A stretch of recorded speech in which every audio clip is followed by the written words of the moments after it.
So, doing it on the side with the farmer walk bars, which is 110 pounds in each hand. So 220.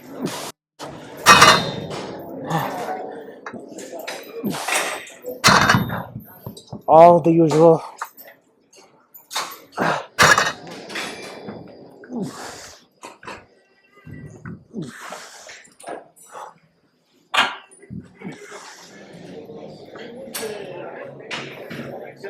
Hello, all.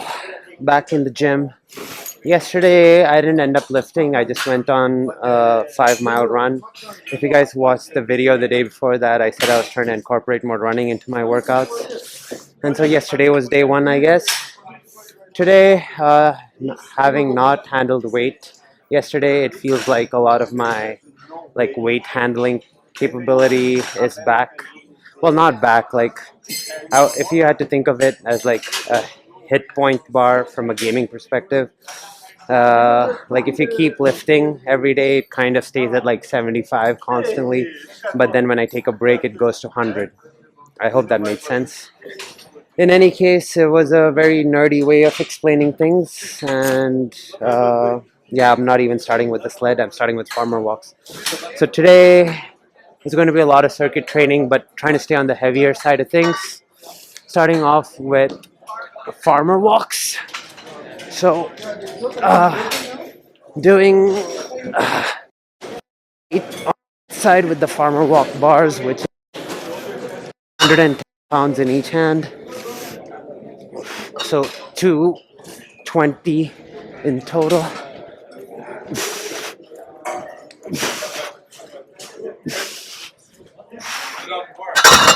After farmer walks, doing reverse sled and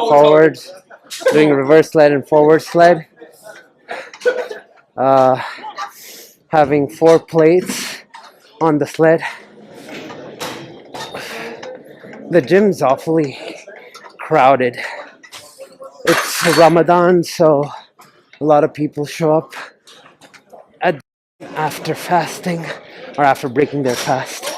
And so, even though it's like 9:15, there's quite a few people at the gym.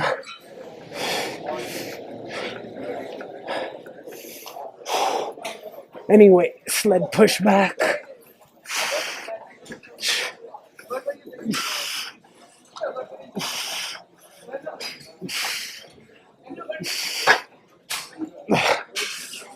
And then for the last movement in the circuit, doing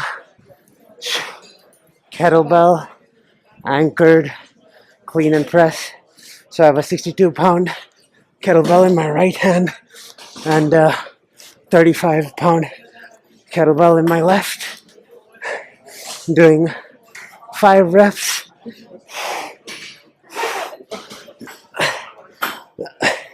Then switching sides.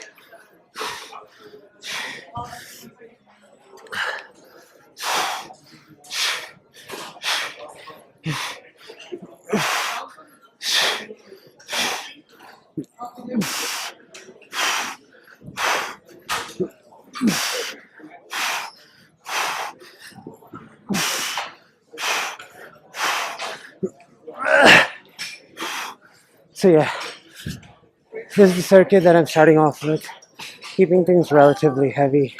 Usually when I do circuits, I do these kinds of movements, but somewhat, maybe like 2 plates on the sled and then 25s on this or whatever. But trying to keep things heavy, rack up a lot of volume, keep things difficult. So yeah, we're gonna do 5 sets of this and then on to the next.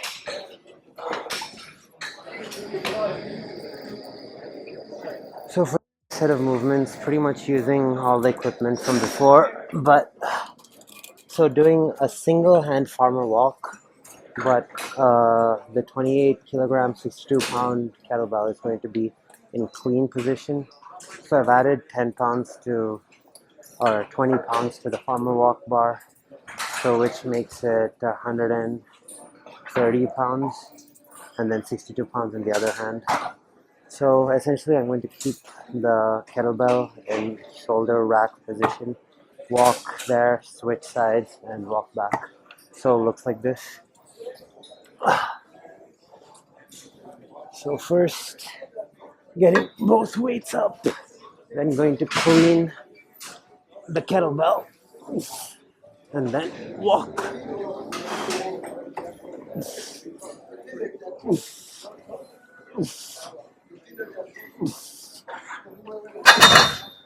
And then switching sides and walking back.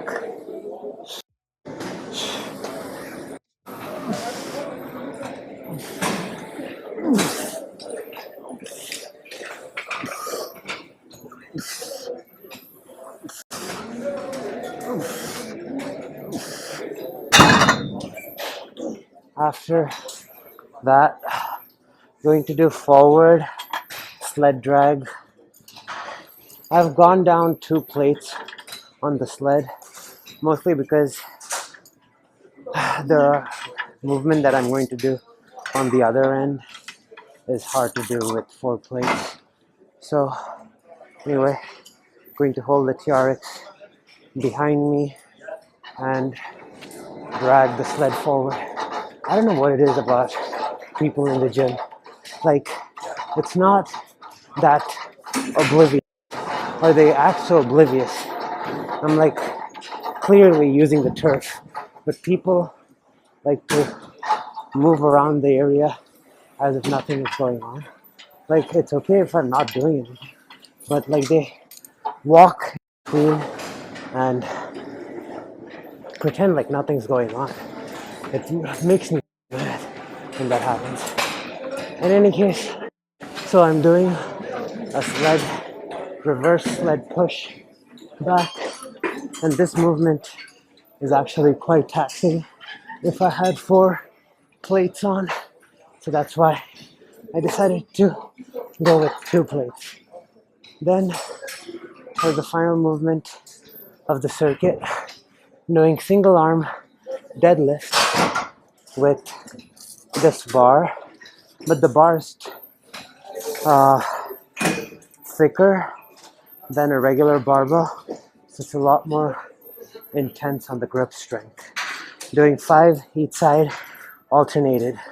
So looks like this. So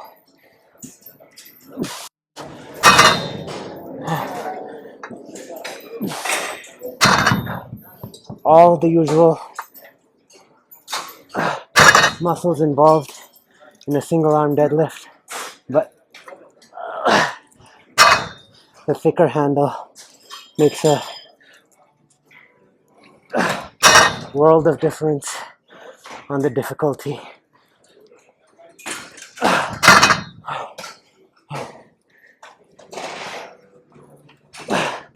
But really good for grip strength.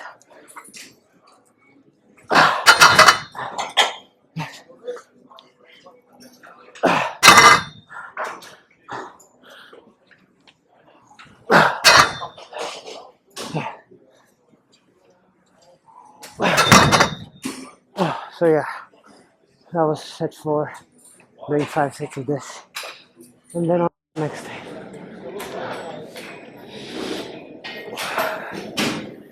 Those circuits were actually quite hard, and I kind of had to slow down. Well, not necessarily slow down. I had to move on from doing the circuit style stuff. So decided to do some abs and might throw in some mobility too. So I have 2 10-pound kettlebells around my feet, and first I'm going to do an ab superset, so, or an ab exercise. So laying down, I'm going to do alternating knee raises. While doing the knee raises, I'm letting my foot sink below the level of my back. So what this does is it creates an additional stretch in the hip flexor and abs. as opposed to if I was laying on the floor. So that's why it's kind of nice to have an elevated surface to lay down on to get more out of the movement.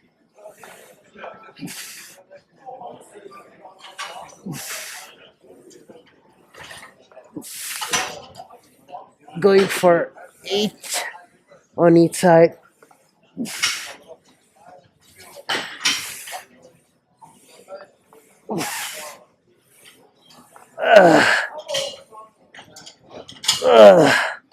Really burns the hip flexors and abs. Ugh. Ah. After 8 each side, I hope this is visible on camera.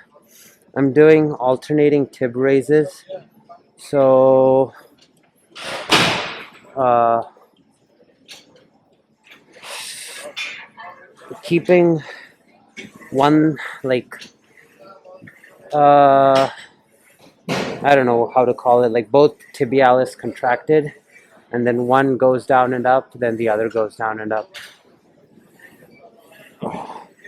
And doing that for 10.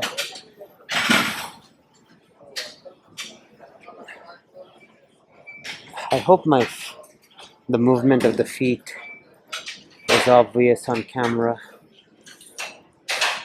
This exercise is really good for knee mobility and health. It trains a muscle called the tibialis, which is responsible for the deceleration uh, while running and walking, and also absorbing impact while landing from jumps and stuff like that. And as a result, helps with knee health. After about 10 each side of that, just doing 10 raises together to burn it out.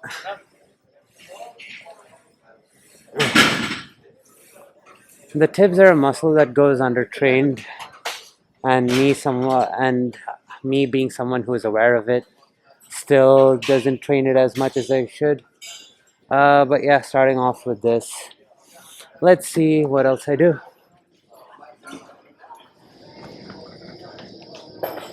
For the next set of movements, doing like a Jefferson curl sort of thing. I don't know what the movement exactly is called, but it's like I'm doing a little modification to a Jefferson curl where at the bottom of the Jefferson I go into a squat and get back up while maintaining a curved spine. So I should probably take my glasses off.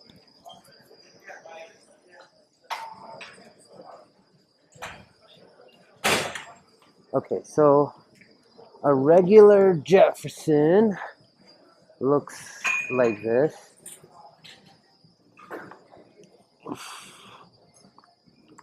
So curling the spine, keeping the feet or the knees straight,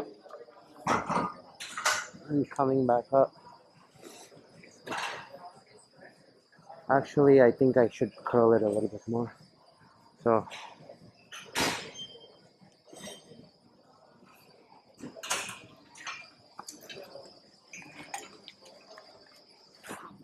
yeah, so that's more of what a Jefferson is.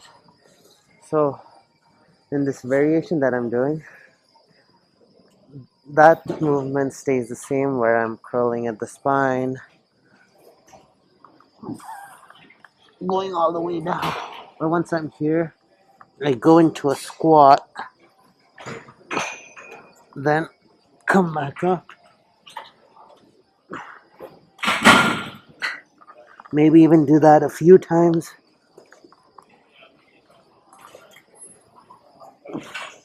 And then come back up. So, no real rep count, just kind of going till it feels taxing. Just really trying to train the flexion of the spine.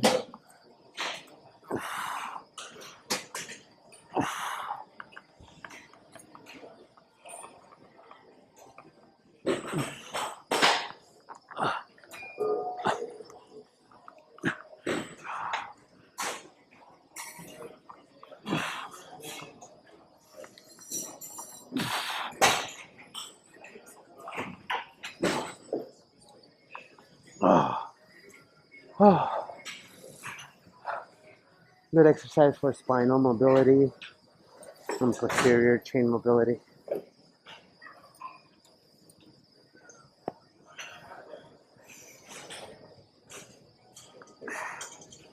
I'm going to do reverse grip now just to get a different angle or a different stretch.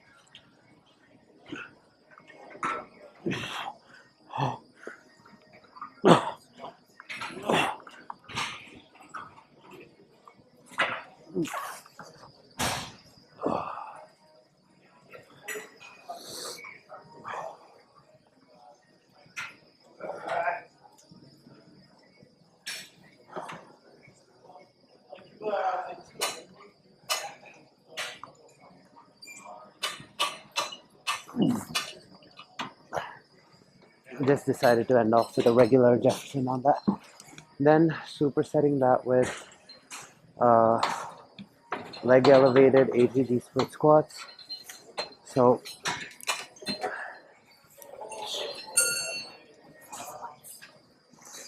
keeping one leg elevated, shifting weight onto the front knee, and stretching out the hip flexor of the back leg and pushing back. Working on the mobility of the knee of the front leg and the mobility of the hip flexor of the back leg.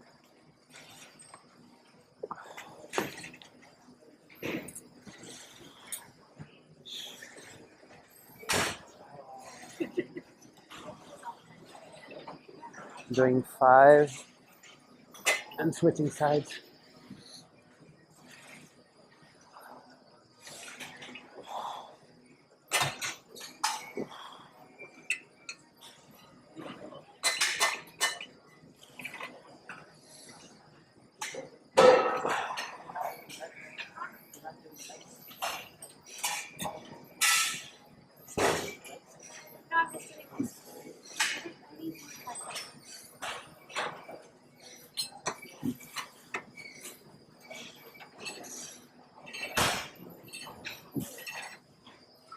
So yeah, doing this for 2 to 3 sets. And then probably going to do one more ab exercise. So yeah, that's probably what's up next.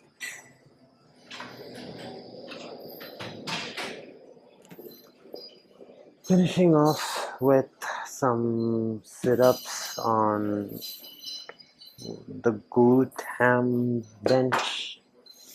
I'm going to use the 25-pound plate to do one side at a time. So it looks like this.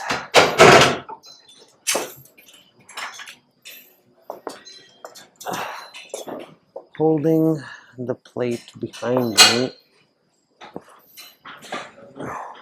I'm going to go down till the plate hits the floor and then come up.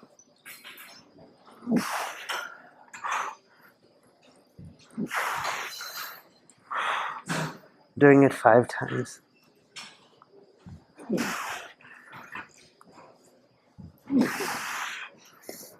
And switching sides.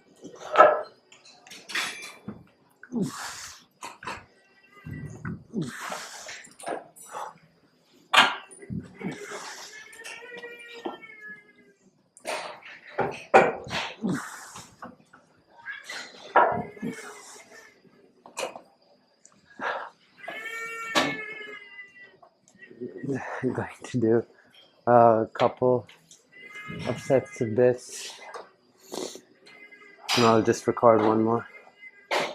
There's like this weird squeaking sound, or like a really loud fly that's coming from I don't know where, but it's a really weird and annoying sound.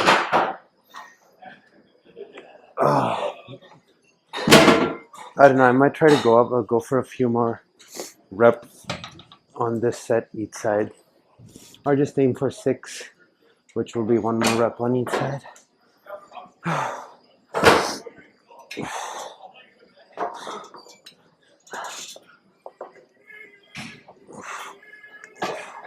I think it's like wind blowing from under the door or something.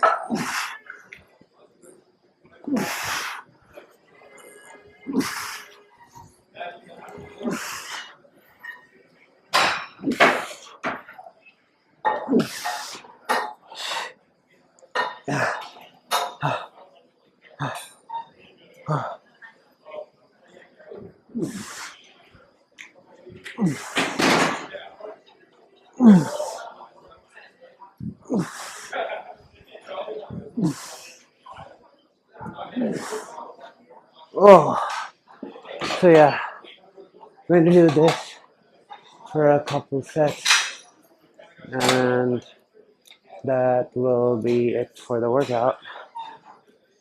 I'm going to go to the sauna. Yeah, I'm going to go to the sauna and probably do some mobility and stuff in there too. But yeah, that's all for today's video. See you all in the next one.